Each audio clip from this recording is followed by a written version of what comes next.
પ્રભુ આપ તો કૃપાળુ છો, અમારા ભક્તોના ધરેલા પત્ર પુષ્પ ફલ તો આપ તો બધું જે પ્રેમથી ધરાય પ્રેમથી આરોગો છો. આપ તો ભાવ અંગીકાર કરો છો. વસ્તુઓ તો કિંમતી ને સસ્તી અમારી બુદ્ધિના ખેલ છે. આપના માટે ભક્તનું ધરેલું બધું અણમોલ હોય છે. આપ તો ભક્તના ભાવને સન્માન આપો છો. આપને ક્યાં કમી છે? વિચાર કરો, આપણા ઘરે ઠાકોરજી કેમ આવ્યા? એને વૈકુંઠમાં શું કમી હતી?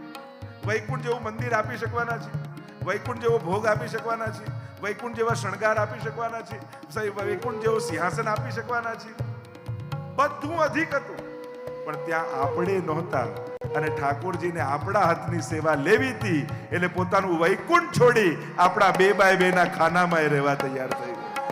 આ તો મહાપ્રભુની કૃપા છે કે પ્રભુ પોતાનું બધું સુખ છોડી. સાહિત્યમાં પણ પ્રસંગ આવે ને, કૃષ્ણદાસ મેઘને એકવાર મહાપ્રભુજીને પૂછ્યું કે ઠાકોરજીને શું ગમે અને શું ન ગમે.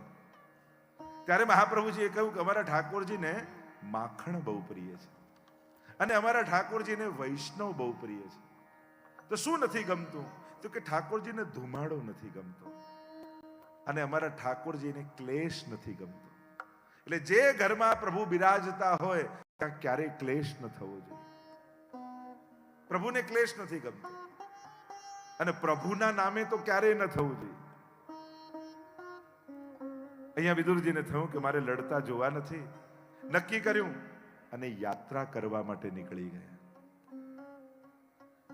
બધા જ નિયમોને પાળતા પાળતા વિદુરજી અને વિદુરાણી યાત્રા કરી રહ્યા છે.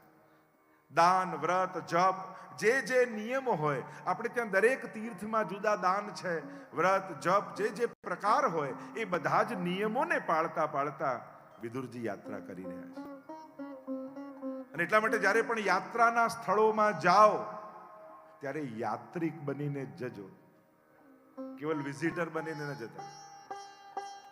જો ફરવા માટેની ઘણી બધી જગ્યાઓ છે, પણ એ ફરવાની બુદ્ધિથી તીર્થમાં જશો ને તો ક્યાંક તીર્થનો માહોલ પણ આપણે બગાડીને આવીએ છીએ. તીર્થો પાપના ક્ષય માટે છે, પુણ્યની પ્રાપ્તિ માટે છે, ભગવાનની ભક્તિ માટે છે, ભગવત દર્શન માટે છે. એ ફરવાની જગ્યાઓ નથી. કારણ કે જ્યારે કેવલ ફરવાની બુદ્ધિથી આપણે તીર્થોમાં જઈએ છીએ ને ત્યારે ત્યાંનો માહોલ ક્યાંક ફરવાની બુદ્ધિવાળા લોકો થોડો બગાડીને આવતા હોય. એટલે થોડોક વિવેક રાખવાની જરૂર છે. એ સ્થાન કોનું છે, શેના માટે હું આવ્યો છું, એની વિવેક રાખીને જવું. અને જ્યારે તીર્થોમાં જઈએ, કારણ કે જેટલું તીર્થોને માનનારા તીર્થો બગાડીને આવે છે એટલા નહીં માનનારા નથી બગાડતા. યમુનાજીનું પૂજન કરવા જઈએ ને, કંકુ, અક્ષત બધું પધરાઈને જે કાગળ કે પ્લાસ્ટિકની થેલી હોય એ પણ યમુનાજીમાં. એટલા માટે વિવેક રાખો. કમથી કમ નક્કી કરવું કે જ્યારે પણ તીર્થમાં જઈશ ત્યારે કોઈ પ્લાસ્ટિકનો ઉપયોગ નહીં કરો. નાના નિયમો, જો એમ તો ડે ટુ ડે ની લાઈફમાં કદાચ તમે એનાથી મુક્ત ન થઈ શકો, પણ એક નિયમ તો એવો કરાય ને કે જ્યારે પણ તીર્થમાં જઈશ ત્યારે આવા પ્લાસ્ટિક જે હાનિકારક છે ઠાકોરજી તો નથી કરાવતા કેન્સલ. અને એટલા માટે થોડો વિવેક રાખો. જ્યારે પણ તીર્થોમાં જઈએ તીર્થ બુદ્ધિથી જવું. આ ભગવાનનું ધામ છે એ રીતે જવું. તીર્થમાં વાસ કરીએ ત્યારે તીર્થમાં વાસ કઈ રીતે કરાય, ત્યાં ખાન પાન, આચાર વિચાર, વ્યવહાર, આ બધાનો વિવેક રાખો. સ્વચ્છતા પર તો ભાર આપીએ, પણ પવિત્રતા એનો પણ વિવેક રાખો. જેમ સ્વચ્છતા અને પવિત્રતામાં ફરક કેટલો. જેમ સફરજન તમે ખાવા જતા હો તમારા હાથમાંથી છટકે નાળામાં પડી જાય અને નાળામાં પાછું તમે સફરજન લો, એને ચોખ્ખું કરાવી દો, સેનેટાઈઝ કરી, જે રીતે ચોખ્ખું થતું હોય બધું જ કરાવો, ડિસેક્શન કરાવીને લેબોરેટરીમાં ચેક કરાવી દો, પણ નાળામાં પડેલું સફરજન ખાવાની હિંમત થશે? ખાઈ શકશો? કેમ? ચોખ્ખું છે, એમાં કોઈ બેક્ટેરિયા નથી, કોઈ વાયરસ નથી, કાંઈ જીવાણુ નથી, બધું ચોખ્ખું કરી દીધું, પણ મનની પવિત્રતા જતી રહી. મનને એના માટે ગ્લાનિ થઈ ગઈ, અને મનની ગ્લાનિ થઈ એટલે ખાવાની હિંમત નહીં થાય. તો પવિત્રતા એ મનની ગ્લાનિ સાથે જોડાયેલું છે. તો સ્વચ્છતા અને પવિત્રતા બંનેનો વિવેક રાખો. વિદુરજી યાત્રા કરી રહ્યા છે, બધા જ નિયમોને પાળતા પાળતા 36 વર્ષ સુધી વિદુરજીએ યાત્રા કરી. અને એમ પણ ઘરમાં જો એમ લાગતું હોય કે હમણાં માહોલ ઠીક નથી, ક્લેશ જેવું છે, એટલે વડીલોએ તો ટિકિટ કપાવીને યાત્રા કરવા નીકળી જાઓ. એટલે ક્યાંક ક્લેશના ભાગ આપણે ન બની જઈએ, એનો વ્યવહાર કુશળતા આપણે રાખવી. વિદુરજી પરિભ્રમણ કરતા કરતા એમનો મેળાપ ઉદ્ધવજી સાથે થયો. 36 વર્ષ થઈ ગયા, કોઈ સમાચાર નથી કે ત્યાં શું થયું, મહાભારતના યુદ્ધમાં શું થયું, કૌરવ પાંડવોનું શું થયું, કોઈ જ સમાચાર નથી. ઉદ્ધવજીએ બધો જ વૃત્તાંત કહ્યો. આ રીતે મહાભારતનું યુદ્ધ થયું, આ બધા જ મરી ગયા છે, 5 પાંડવો રહ્યા, યાદવા સ્થળી થઈ ગઈ અને ભગવાન પણ સ્વધામ પધારી ગયા. અને જ્યારે આ વાત સાંભળી વિદુરજીએ મન ખિન્ન બની ગયું, વ્યથિત થઈ ગયા. અરે પ્રભુ સ્વધામ પધારી ગયા ને પ્રભુના દર્શન હું ન કરી શક્યો. વિદુરજી, આપ તો કેવા ભાગ્યશાળી છો. લોકો અંત સમયમાં ભગવાનના દર્શન કરે, ભગવાનને યાદ કરે, પણ ભગવાન એમના અંત સમયમાં તમને યાદ કરતા. અને મને કહ્યું છે કે જો વિદુરજી મળે તો એમને કહેજો કે મૈત્રેય મુનિને જઈને મળે, એમના માટે મેં સંદેશો રાખ્યો છે. ઉદ્ધવજીને સાથે સત્સંગ કરી, ભગવદ લીલાઓના ચિંતન કરી અને આવ્યા છે વિદુરજી મૈત્રેય મુનિને મળવા માટે. મૈત્રેય મુનિએ જ્યાં વિદુરજીને જોયા, બોલ્યા, આવો ધર્મરાજ, આવો યમરાજ. ચોંકી ગયા વિદુરજી. મૈત્રેય મુનિ કહેવા લાગ્યા કે હું આપને ઓળખું છું, આપ સાક્ષાત યમરાજનો અવતાર છો. માંડવ્ય મુનિના શ્રાપને કારણે આપને દાસીપુત્ર રૂપે જન્મ લેવો પડ્યો છે. સુંદર પ્રશ્નોત્તરી થઈ છે. વિદુરજીએ જાણે આપણા બધાનો પ્રશ્ન ન હોય એ રીતે પ્રશ્ન પૂછ્યો. વિદુરજી પ્રશ્ન કરતા મૈત્રેય મુનિને પૂછે છે, સુખાય કર્માણિ કરોતિ લોકો ન તૈ સુખમ વાન્યદુ પારમન્વા વિંદેત ભૂય તતૈવ દુઃખમ યદત્ર યુક્તમ ભગવાન વદેન્ન. મહારાજ ગુરુદેવ, દુનિયાનો દરેક માણસ સુખ માટે જ કામ કરે છે, ક્યારેય કોઈ દુઃખી થવા માટે કામ કરતું નથી. બધાને સુખ જ જોઈએ છે અને એના માટે જ એ કર્મ કરતો હોય છે, છતાં એના જીવનમાં દુઃખ કેમ આવે છે? કોઈ નથી ઈચ્છતું, કોઈ નથી ચાહતું, સુખ માટેની કામના સાથે જ કર્મ કરાય છે, છતાં એ જીવનમાં દુઃખ કેમ આવે છે? સુંદર પ્રશ્ન કર્યો, જાણે આપણા બધાનો પ્રશ્ન ન હોય. દુનિયાનો કયો માણસ દુઃખ માટે? અરે કોઈ સુસાઇડ પણ કરતો તો મરી જવું તો સુખી થઈ જવું, ઈચ્છા તો સુખની જ છે, છતાંય દુઃખ કેમ મળે? કારણ બતાવતા કહ્યું, જ્યાં સુખ છે ત્યાં માણસ સુખ ગોતતો નથી. એટલા માટે જે દુઃખમાલય છે, આ સંસાર દુઃખથી ભરેલું છે અને માણસ આ દુઃખમાલય, આ દુઃખાલય સંસારમાં સુખની ઈચ્છા રાખે. અનેક અનેક કારણો બતાવવા આવ્યા. સુખની ઈચ્છા છતાંય દુઃખ કેમ પામે છે? પહેલું કારણ તો એ કે માણસને ખાલી સુખી નથી થવું, એને બીજા કરતા વધારે સુખી થવું છે, એટલા માટે દુઃખી છે. સૌથી પહેલી વાત તો એ છે, જ્યારે જ્યારે સુખ આવે એટલે પોતાની સુખને સરખાવી લે અને પોતાના કરતા વધારે સુખી જોડે સરખાવે એટલે એને મળેલા સુખનો એ આનંદ ન માણી શકે. બીજી વાત, દુઃખી એટલા માટે છે કે જ્યારે જ્યારે સુખ આવે ને, આપણા જીવનમાં કંઈક સુખ આવ્યું, થોડા પૈસા મળ્યા એટલે આપણે શું કહીએ? ભેગું કરી રાખો, દુઃખ આવશે ને તો કામ લાગશે. એટલે રાહ તો દુઃખની જ જોતો હોય છે. મળેલા સુખને પણ દુઃખના સમયે વાપરીશ, એનું આયોજન તો એવું જ હોય છે. અને એટલા માટે દુઃખી છે કે મળેલા સુખને પણ એ માણી શકતો નથી. ત્રીજી વાત, જ્યારે જ્યારે જીવનમાં સુખ ઘરમાં લઈને આવે, જો તમે સારામાં સારા કપડાં ક્યારે પહેરો, યા ઘરમાં સારામાં સારી ચાદર ક્યારે કાઢો, સારામાં સારા ડાઇનિંગ સેટ, ટી સેટ ક્યારે કાઢો, ક્યારે વાપરો? એકદમ મોંઘા લીધા હોય ક્યારે વાપરો? મહેમાન આવે ત્યારે જ ને. એટલે સારી અને ઉત્તમ વસ્તુ જેનાથી સુખ આવે એ બીજા માટે ભેગી કરી રાખે છે. એટલે આ સારું, મહેનત આપણે કરીએ, પૈસા આપણે કમાઈએ, પૈસા આપણે વાપરીએ, વસ્તુ લાવીએ ને વસ્તુ માણી જાય બીજા. એટલે આપણું આયોજન જ એવું છે કે સુખ જેના થકી આવી શકે એવું છે, એ સુખને આપતી વસ્તુઓ એ બીજા માટે વાપરે છે. પોતાના આયોજનમાં, પોતાની વ્યવસ્થામાં અને પોતાને ભોગવવા માટે નથી વાપરતો. Happiness is like a butterfly. કહ્યું કે આ તો પતંગિયા જેવું છે, પકડવા દોડો તો આગળ આગળ ઉડતું જાય, બેસી જાઓ તો તમારા માથે આવીને બેસી જાય. અનેક અનેક કારણો સુખ ઈચ્છવા છતાં દુઃખ ના બતાવે. ઘણી બધી ચર્ચાઓ કરવામાં આવી. ચાણક્ય નીતિનું પ્રથમ સૂત્ર છે ને, સુખસ્ય મૂલમ ધર્મ. સુખનું મૂળ ધર્મમાં છે. એટલે કે જ્યાં જે વસ્તુ મળે ત્યાં એને ગોતો તો મળે. આપણા બધાની શોધ જ ગલત જગ્યાએ છે. કારણ કે દુનિયામાં જે વસ્તુથી માણસ સુખની કલ્પના કરે છે એ જ વસ્તુ ઘણા માટે દુઃખનું પણ કારણ છે.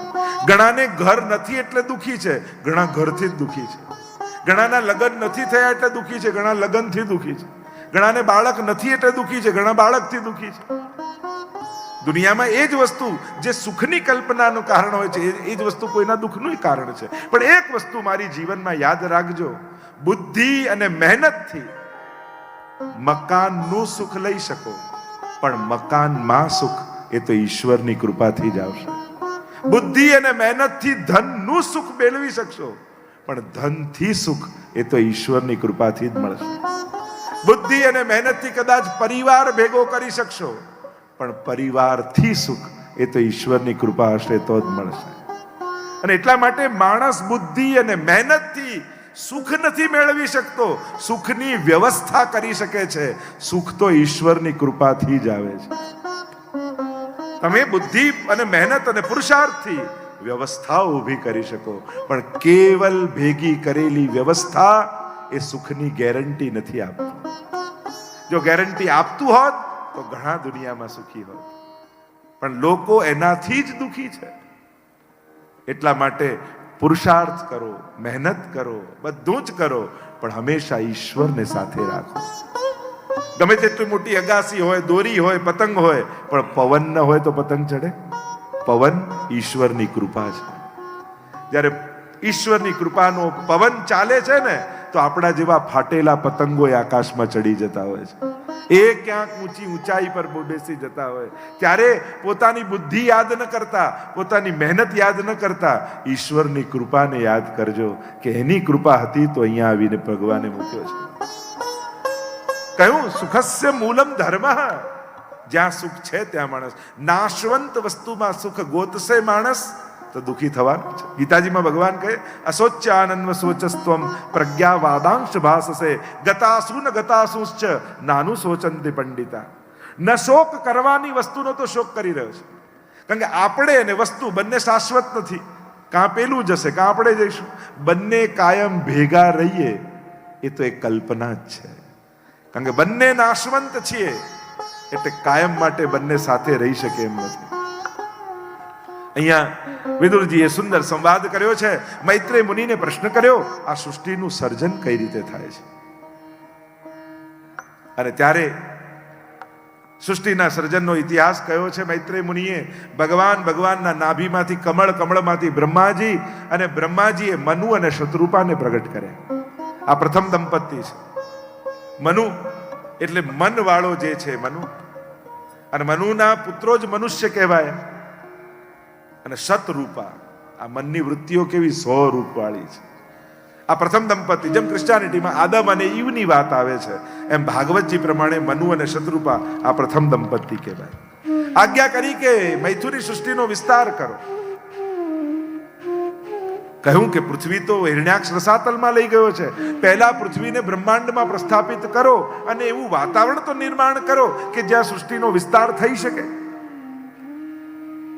હિરણ્યાક્ષ તો પૃથ્વીને લઈ ગયો છે રસાતલમાં, અને એ જ સમયે બ્રહ્માજીની નાસિકામાંથી બોલો વરહા ભગવાન કી જય, વરહા ભગવાન કી જય. વરહા નારાયણનું પ્રાગટ્ય થયું નાસિકામાંથી એટલા માટે કારણ કે પૃથ્વીનો ગુણ ગંધ છે. બ્રહ્માંડમાં કોઈ પર ગ્રહ ઉપર ગંધ નથી. પૃથ્વીનો ગુણ ગંધ છે. પૃથ્વીને કઈ રીતે ઓળખાય? એની સ્મેલથી. અને સ્મેલ નાસિકામાંથી લેવાય, એટલે વરહા ભગવાન નાસિકામાંથી પ્રગટ થયા. આજે પણ તમે શુકરને જોશો ને તો આમ પૃથ્વીને સૂંઘતો ચાલશે. ભગવાન શુકર રૂપ બને. પૃથ્વીને શોધી ભયંકર યુદ્ધ થયું છે હિરણ્યાક્ષ સાથે. જો વરહા કોને કહેવાય? વર એટલે શ્રેષ્ઠ, અહ એટલે દિવસ. જીવનમાં શ્રેષ્ઠ દિવસ કયો? જે દિવસે ભગવાન આપણા જીવનમાં પ્રવેશે એ જ જીવનનો શ્રેષ્ઠ દિવસ છે. મિલે ગોપાલ સોહી દિન નીકો. હિરણ્યાક્ષ જેની આંખ ધન તરફ છે, અક્ષ એટલે આંખ અને હિરણ્ય એટલે સ્વર્ણ, જેની આંખ કેવલ ધન સ્વર્ણને જુએ છે, હિરણ્યાક્ષ છે. ભયંકર યુદ્ધ થયું છે, હિરણ્યાક્ષનો વધ કર્યો. પૃથ્વીને પોતાની દાઢમાં ફસાવીને ભગવાન બહાર પધાર્યા છે, બ્રહ્માંડમાં પ્રસ્થાપિત કરી છે, ઋતુઓ અને અનુકૂળ વાતાવરણ સર્જાયું છે અને વરાહ ભગવાન બહાર પધાર્યા. ત્યારે આજે પણ શુકર ક્ષેત્ર છે બ્રજમાં, અને ત્યાં સરોવરમાં જઈને સ્નાન કર્યું. આખા કાળા થઈ ગયા ભગવાન, અને ત્યાં જઈને જ્યારે સ્નાન કર્યું અને શ્વેત બન્યા, શ્વેત બનીને બહાર આવ્યા, એ દિવસથી શ્વેત વારાહ કલ્પનો પ્રારંભ થયો. જો બ્રાહ્મણો પણ સંકલ્પ કરાવતા હોય ને તો આમ બોલે શ્વેત વારાહ કલ્પે. હમણાં શ્વેત વારાહ કલ્પ ચાલી રહ્યો છે. ભાગવતમાં ભગવાનની જે લીલાઓ છે એ સારસ્વત કલ્પની લીલાઓ છે. એની તો ચર્ચા આપણે આગળ કરીશું. અને આમ પૃથ્વી અનુકૂળ વાતાવરણ ગોઠવાયું, આજ્ઞા કરી કે હવે વિસ્તાર કરો. 3 પુત્રી થઈને 2 પુત્ર થયા. આકુતિ, દેવહૂતિ, પ્રસૂતિ, ઉત્તાનપાદ અને પ્રિયવ્રત, આ 2 પુત્ર થયા. દેવહૂતિના વિવાહ કરદમજી સાથે તય થયા. એવો સંકલ્પ કર્યો હતો કે મારે પુત્ર થશે પછી હું સંન્યાસ ગ્રહણ કરી લઈશ. વિવાહ થયા, ધ્યાનમાં બિરાજી ગયા, સમાધિમાં બિરાજી ગયા. દેવહૂતિએ ખૂબ સેવા કરી, પોતાનું શરીર ઓગાળી દીધું. ત્યારે જોયું, અરે મારી પાછળ મારી પત્નીએ મારું શરીર ઓગાળી દીધું. એટલે જ હું કહેતો હતો ને, ઘણી વાર પુરુષની સફળતામાં ઘરના કેટલા સ્ત્રીઓના હાથ હોય છે, પણ ક્યારે અનુકૂળ પાત્રો જે આપણા માટે જીવન ઘસી નાખે છે એમનો આભાર આપણે ક્યારેય માનતા નથી હોતા. જીવનમાં આપણી પ્રગતિમાં જેનો પણ સાથ હોય, જેને યાદ અપાયા એને તો આભાર કહીએ છીએ, એને તો થેન્ક યુ કહીએ છીએ, પણ આપણા જીવનમાં ઘણા એવા લોકો છે જેણે ક્યારે આપણને યાદે નથી અપાયું કે તમારી સફળતામાં મારો હાથ છે. એ તો વ્યક્તિએ યાદ રાખવાનું. એવા મૂક લોકો, એ આપણી માતા હોય, પત્ની હોય, બહેન હોય, સ્વજન હોય, બંધુ, કેટલા એવા લોકોના સાથ હોય છે કે જેણે આપણી સફળતામાં મૂંગા મોઢે આપણને સફળતામાં સાથ આપ્યા હોય છે. ખરાબ વ્યક્તિ મળે તો તુરંત ઓળખી જઈએ આપણે અને કહી દઈએ. સારા વ્યક્તિઓને જીવનભર ઓળખી શકતા નથી હોતા, અને ક્યારે એમની એ સારાઈનો, એમની એ સહાયતાનો આપણે આભાર પણ નથી માનતા. દેવહૂતિએ પોતાનું શરીર ઓગાળી દીધું. વિશ્રંભેણ આત્મ શૌચેન, કઈ રીતે સેવા કરી એનું આખું વિધાન બતાવ્યું. કરદમજીએ જોયું, કહ્યું મારી પાછળ પોતાનું શરીર સૂકવી દીધું. કહ્યું કે જાઓ સરોવરમાં સ્નાન કરીને આવો. અને જ્યાં ડૂબકી લગાવી, સર્વાંગ સુંદરી થઈ ગયા. વિમાન તૈયાર કર્યું છે, વિહાર કર્યો, નવકન્યા થઈ અને 10મા પુત્ર રૂપે, બોલો કપિલ નારાયણ ભગવાન કી જય. કપિલ નારાયણ ભગવાન કી જય.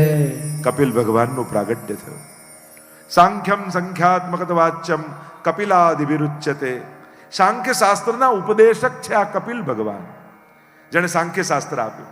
અદ્ભુત છે સાંખ્ય શાસ્ત્ર. 2 પ્રકારનું છે, શેશ્વર અને નિરીશ્વર.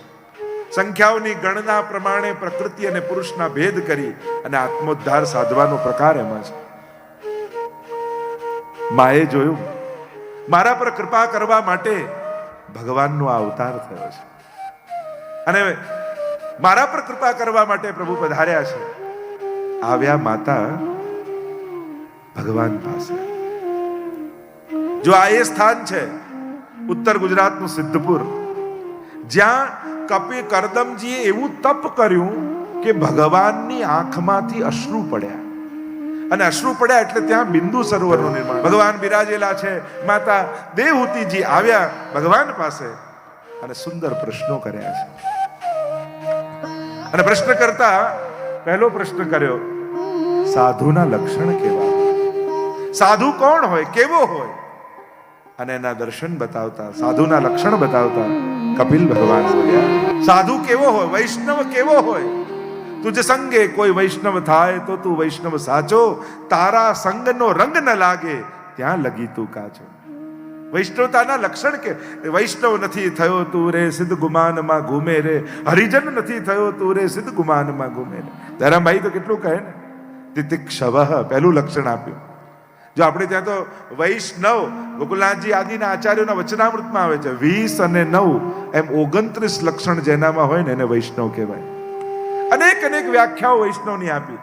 વૈષ્ણવમાં પહેલો વ એ વલ્લભનો વ, છેલ્લો વ એ વિઠ્ઠલનો વ, વચ્ચેનો સ્ન એટલે કૃષ્ણનો સ્ન, એટલે કે જેના હૃદયમાં વલ્લભ, વિઠ્ઠલ અને કૃષ્ણ આ એક રૂપે બિરાજે છે એ જ વૈષ્ણવ છે. અનેક અનેક વ્યાખ્યાઓ વૈષ્ણવની કરી છે. પ્રસિદ્ધ વૈષ્ણવ જન તો તેને કહીએ, જે હવે લોકો જુદી રીતે ગાય છે. હવે લોકો એમ ગાય, વૈષ્ણવ જન તો તેને કહીએ જે ભીડમાં ધક્કા મારે રે, બે ચાર ના ભલે પગ કચરે તોય દર્શન એ કરી. ગુજરીબાઈ પ્યાસી મરી રહી હતી અને શ્રીનાથજીની ઝારીજી સોનાની લઈને ગુસાઈજી પધારી રહ્યા છે અને મરતી જોઈ યવનબાઈ અને છેલ્લા શ્વાસ ગણી રહી છે, પ્યાસી મરી રહી છે. ગુસાઈજીએ વિતરિયાને કહ્યું કે આને જલ પાઈ દે. અરે જયરાજ, આ તો શ્રીનાથજીની ઝારી છે, જોવાઈ જશે. કહ્યું કે હમણે મને મારા શ્રીનાથજી આની ભીતર દેખાઈ રહ્યા છે અને આને જો પીવડાઈશ તો શ્રીનાથજીને પ્યાસ આપમેળે બુઝાઈ જશે અને એને જલ પીવડાવી. રોજ એક વૈષ્ણવ ગિરિરાજજીની પરિક્રમા કરતો અને ગુસાઈજી રોજ ત્યાંથી પધારતા, ક્યારે વાત નહીં કરતા એની સાથે. એને એમ થતું કે રોજ ગુસાઈજી મારી સામેથી પધારે છે, હું ગિરિરાજજીની પરિક્રમા કરું છું, ક્યારે ગુસાઈજી વાત નથી કરતા.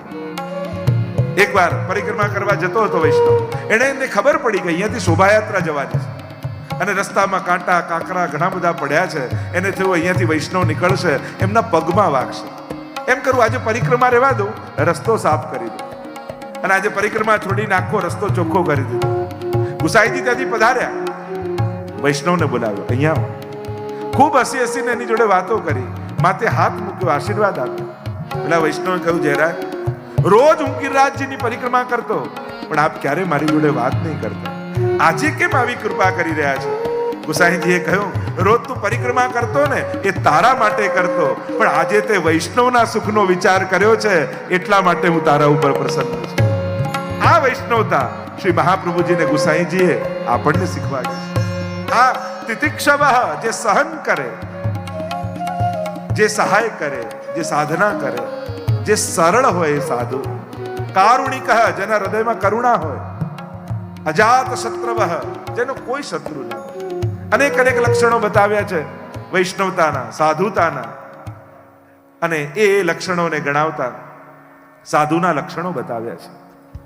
સુરદસ સર્વદેહીના, બધા જ માટે જેને સંભાવ હોય, અને સકલ તીરથ તેના તનમાં. આપણે ત્યાં તો વૈષ્ણવ માટેનો કેવો અહોભાવ શીખવાડ્યો છે. આગળ પ્રશ્ન કર્યો, ભક્તિનું શું સ્વરૂપ છે? 4 પ્રકારની ભક્તિ અને ભક્તોની ચર્ચા કરી. તામસ, રાજસ, સાત્વિક, નિર્ગુણ. જે વેર ભાવે ભગવાનને ભજે છે તામસ ભક્તો છે. કંસ, રાવણ, એમને પણ ભક્ત કયા છે, કારણ કે પ્રભુમાં એને મન જોડ્યું છે, ભલે વેર ભાવે. ત્યાં રાસ પંચાધ્યાયમાં પણ જ્યારે ગોપીજનો વેણુનાદ સાંભળીને દોડી રહી હતી ને, ત્યારે પરીક્ષિત મહારાજ પ્રશ્ન કરે છે, અરે ગુરુદેવ, આ લોકો તો કાંત ભાવે, પ્રેમ ભાવે દોડી રહી છે, છતાંય ભગવાન એનો ઉદ્ધાર કેમ કર્યો? સુખદેવજી કહે, કયા ભાવે દોડે છે એ ન જોઈશ, કોની તરફ દોડી રહી છે એ જો. ભગવાન તો પારસમણી છે, લોઢાને અડાડીને સોનું બનાવી દેશે. કામમ ક્રોધમ ભયમ સ્નેહમ ઐક્યમ સૌહૃદમેવ ચ નિત્યમ હરો વિદતો યાંતિ તન્મયતામ હિતે. કોઈ પણ ભાવે ભગવાન સાથે જોડાઓ, ભગવાન તો ઉદ્ધાર જ કરે. કામમ ક્રોધમ, કંસ ક્રોધથી જોડાયો, શિશુપાલ ક્રોધથી જોડાયો. ભયમ, કંસને ભય લાગ્યો. શિશુપાલે 100 અપશબ્દો ભગવાનને બોલ્યા અને ભગવાનને એમ થયું, તે મને 100 વાર યાદ કર્યો, લાવ તારો ઉદ્ધાર કરી દો. કંસને ભય લાગ્યો અને એવો ભય લાગ્યો, કૃષ્ણ આવશે, કૃષ્ણ આવશે. દ્વારપાલમાં, સિપાહીમાં, પત્નીમાં બધે કૃષ્ણ દેખાય. પ્રભુ કહે, તને તો સર્વાત્મ ભાવ થઈ ગયો, બધે હું દેખાઉં છું, લાવ તારો ઉદ્ધાર કરી. આ જ પ્રભુના ચરિત્રની અદ્ભુતતા છે. અસાધનમ સાધનમ કરોતિ ઇતિ અદ્ભુતમ. અસાધનને પણ સાધન બનાવીને કૃપા કરે ને, એ જ પ્રભુની અદ્ભુતતા છે. શ્રી પ્રભુને પ્યારા શ્રી યમુનાજીના લાડીલા એવા રસિક સત્સંગી વૈષ્ણવોને જે શ્રીના આ વચનામૃત ગમ્યા હોય તો આ વિડીયોને લાઈક કરજો, શેર કરજો અને કમેન્ટ બોક્સમાં જય શ્રી કૃષ્ણ જરૂર લખજો. અને અમારી ચેનલ શ્રી વલ્લભને સબસ્ક્રાઇબ કરવાનું ભૂલશો નહીં. સર્વે વહાલા વૈષ્ણવોને ભાવથી જય શ્રી કૃષ્ણ.